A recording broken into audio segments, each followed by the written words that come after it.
So let's talk about taking your vocals from something flat and useless into something massive and impactful. Got monsters in my head. If I fall them down, I'd be better off dead. I've got monsters in my head. Tell me sweet in the life that'll... Starting with pitch and timing correction. You can't build a house on shaky foundations, so let's make sure to fix those foundations first. If your singer is a great singer, you won't need to touch the vocal corrections too much. Optimally, it's best when your singer is as close to the original notes as possible, and if they're off by half a tone to a whole tone, correcting them will usually go smoothly. It's when your singer is off by more than a tone where the correction starts sounding bad.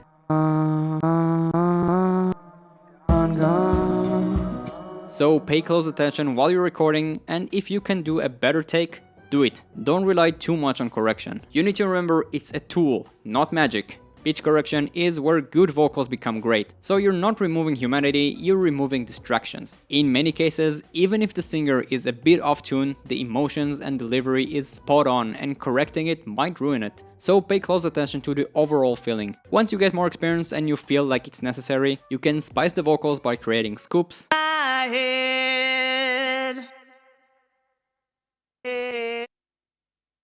In my head. increasing or decreasing vibrations, And I later regret I've got... and even flat it completely to get the very known flat autotune effect. I'd be better off dead. I've got monsters in my head. Basically, if you listen to it and it makes you flinch, then you need to fix it. For manual pitch shifting, you can use Melodyne or the built-in pitch corrector in your DAW, if there is one. You can use Autotune for automatic corrections, though you still need to go over it to make sure it's done everything correctly. And if you're on a budget and need something good for free, I highly recommend MXTune for manual corrections, or M-Auto-Pitch by Melda Production as an autotune replacement. To start the pitch correction, I usually go over it twice. First time to correct the big problem, and then listen to it in context, not in solo, to keep everything sound natural. If you need to change the notes heavily, you can also change the formants, which controls the frequency of the voice based on the throat positioning to make it sound more natural. Head.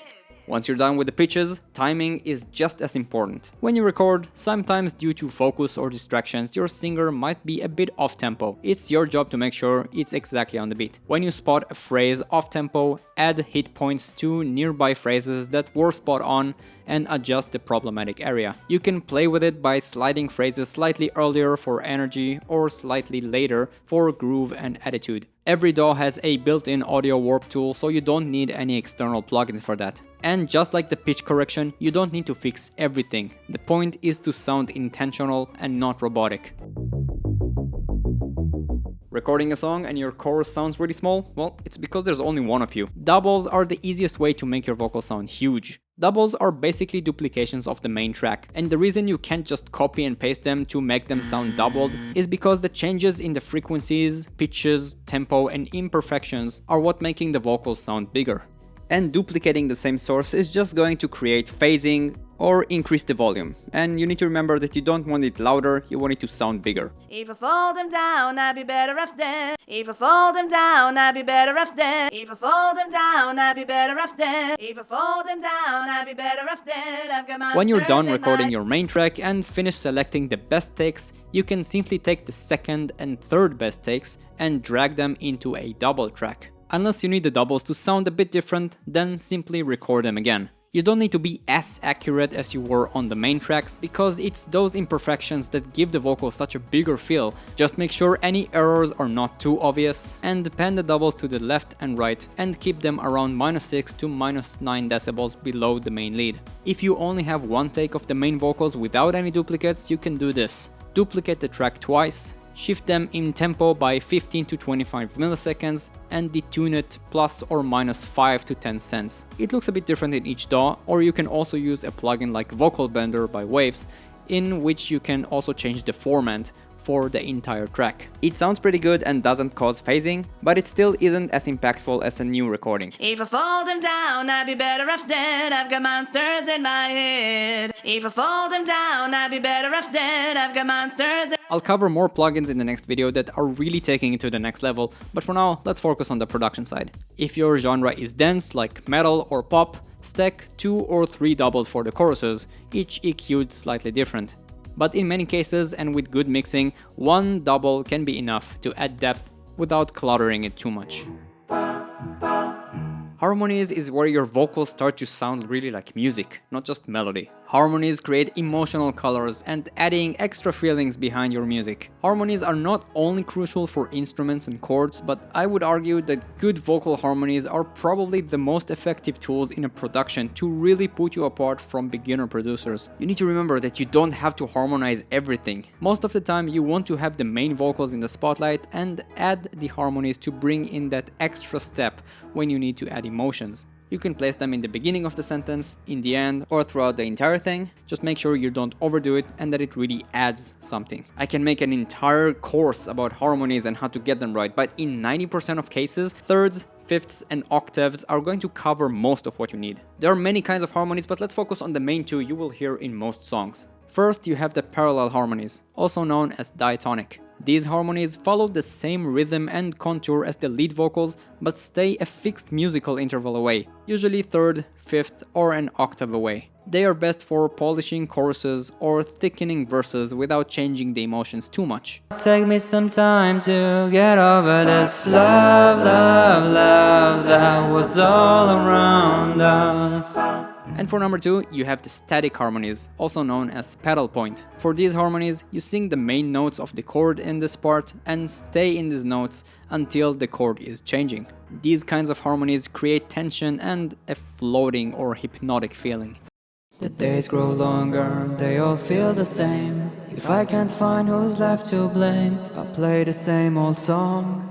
There are many more types of harmonies like contrary, counter melodies, octave doubling, cluster, but if you can nail these two I given in the examples, you get most of it. Finding harmonies can be a bit problematic, but there are several ways you can find it much more easily. In Cubase, for example, you have a built-in harmony builder that can work with the chords of the song. In trouble, try to make it on our own. You can also copy the track that you want to harmonize and manually shift pitch it up or down by 3 or 5 tones. You just need to make sure to fit it in the scale of the song. Got in trouble, try to make it on our own. Alternatively, you can use a plugin to do it. My personal preference is the Eventide Quatervox, and it can create parallel harmonies based on the scale. I tell you I've never had a feeling like that, wondering if you would look back.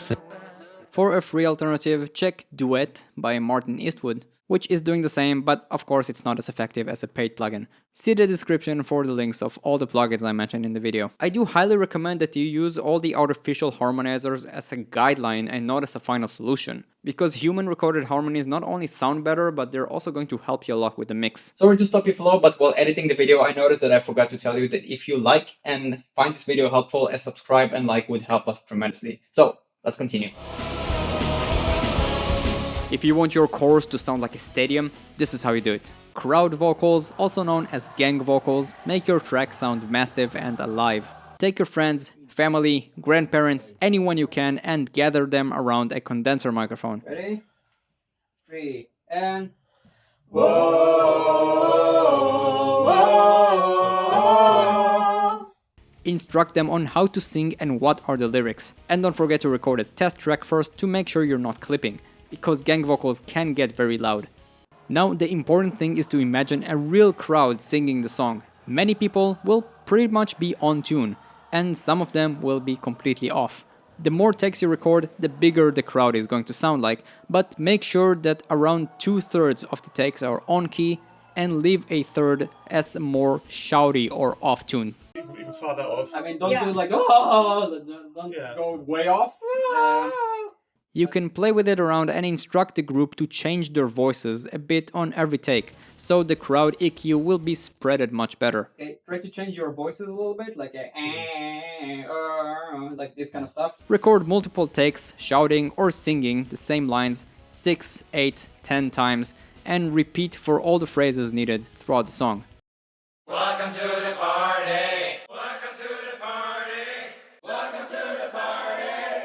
Welcome to the party! I recommend to not use long sentences because it's much harder to understand the lyrics sung by a crowd. Keep it short or sing only ambient layers like ahs and ohs, or have the crowd repeating a known line from the song to not confuse the listener. Sing, sing, baby, sing, come on, sing. Similar to Can't Stop the Feeling by Justin Timberlake. But what do you do if you don't have any friends? Well, you can do it alone. Change your distance, tone and mic position every couple of takes and record as many times as you need until you're happy with the results.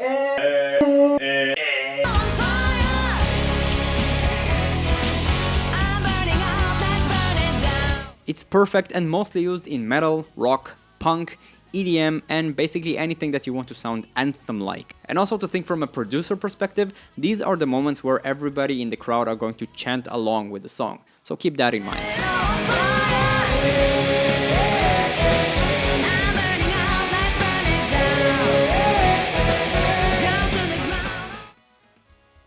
This is how you add missing emotions to the song without overdoing it. Decorative vocals are the vocals that are not used in every production, but if done well, they can improve every song. Decorative vocals can be anything that are not part of the main lyrics, like ad-libs,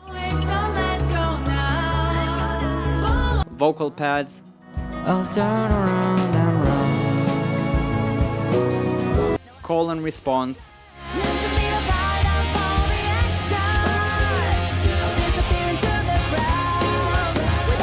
scatting, and anything else you can do with vocals to elevate the emotions behind the song. It may sound like a cheap or unnecessary thing to add to your song, but you have no idea how valuable and effective it is when you don't have any ideas for the lyrics. So you just play some ad-libs in this part that you have no idea what to do in, and it can give this extra something that the crowd is also going to connect to. You would be surprised. You can hear it in so many songs, and don't think of it as a cheap getaway from lyrics, because what the crowd cares about mostly is the emotions behind it. So use it only when necessary and use it sparingly.